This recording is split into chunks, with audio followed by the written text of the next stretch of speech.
আসসালামু আলাইকুম। আজকে দেখাচ্ছি কাঁচা আমের জুস। পুরোপুরি কাঁচা আমও নিতে পারেন। আমরা এভাবে ছোটো ছোটো ছিলে ছোটো ছোটো টুকরা করে কেটে ব্লেন্ডারে দিব। দিয়ে আমরা এর মধ্যে পরিমাণ মতো লবণ দিব এবং চিনি দিব। আর এটা স্বাদ বাড়ানোর জন্য একটু বিট লবণ দিব। আপনার কেউ ঝাল খেতে চাইলে একটু কাঁচামরিচের অংশ ভেঙে দিবেন। তারপরে এটা সামান্য একটু পানি দিয়ে এটা ব্লেন্ড করে নেবেন।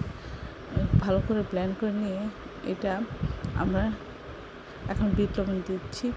সামান্য আমরা বিট করে এটা আমরা ব্লেন্ড করে আমরা এটি ছেঁকে নিব। তাহলে তৈরি হয়ে একটা ফ্রেশ জুস আমরা পেয়ে যাব। আর এর মধ্যে পরিমাণ মতো পানি দিয়ে চিনি দিয়ে আমরা টেস্ট অ্যাডজাস্ট করে নেব। এটা খেতে অসাধারণ লাগে। আশা করি আপনারা একবার হলেও বাসায় এটা ট্রাই করবেন। সবাই আমার চ্যানেলে লাইক করুন, শেয়ার দিন, সাবস্ক্রাইব করবেন এবং প্রিয়জনকে বেশি বেশি করে শেয়ার দেবেন। আমার চ্যানেলে সব রকম রান্নার রেসিপি রয়েছে, আশা করি দেখবেন। আর এই অসাধারণ রেসিপিগুলি পাওয়ার জন্য আমার চ্যানেলে সাবস্ক্রাইব করে প্রিয়জনকে বেশি বেশি করে শেয়ার দিয়ে রাখবেন। আসসালামু আলাইকুম। আজকে দেখাচ্ছি আমের আইসক্রিম। আমরা প্রথমে এভাবে আম কুচি করে নিচ্ছি। এটা কাঁচা আমও হতে পারে, পাকা আমও হতে পারে। কুচি করে নিয়ে আমরা ব্লেন্ডার জারে দিয়ে দিচ্ছি। আমরা সামান্য একটু লবণ দিচ্ছি। আর আমরা এর মধ্যে স্বাদ মতো চিনি দিব। আপনাদের স্বাদ মতো এখানে চিনি দিবেন।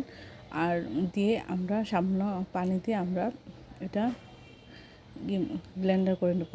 এখানে বিট লবণ আপনারা চাইলে দিতে পারেন, নাও দিতে পারেন, এটা আপনাদের ইচ্ছা।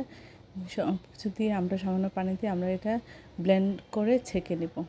তাহলে একটা পিওর একটা জুস তৈরি হবে। আর এটা আমরা যে আইসক্রিমের মল আছে সেখানে আমরা ঢেলে দিয়ে দিব।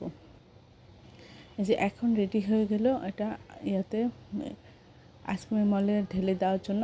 এখন আমরা আইসক্রিমের মলে ঢেলে দিয়ে দেবো। দিয়ে 5-6 ঘন্টা কমপক্ষে আমরা এটা ডিপ ফ্রিজে রাখবো। তারপরে এটা বের করে আমরা পরিবেশন করব। অসম্ভব মজা হয়। আশা করি আপনারা এভাবে একবার হলেও ট্রাই করবেন। সবাই আমার চ্যানেলটি লাইক শেয়ার দিন, সাবস্ক্রাইব করুন। আমার চ্যানেলে সব রকম রান্নার রেসিপি রয়েছে, আশা করি দেখবেন এবং চ্যানেলটি সাবস্ক্রাইব করে পাশে থাকবেন। রেসিপিটা ট্রাই করবেন।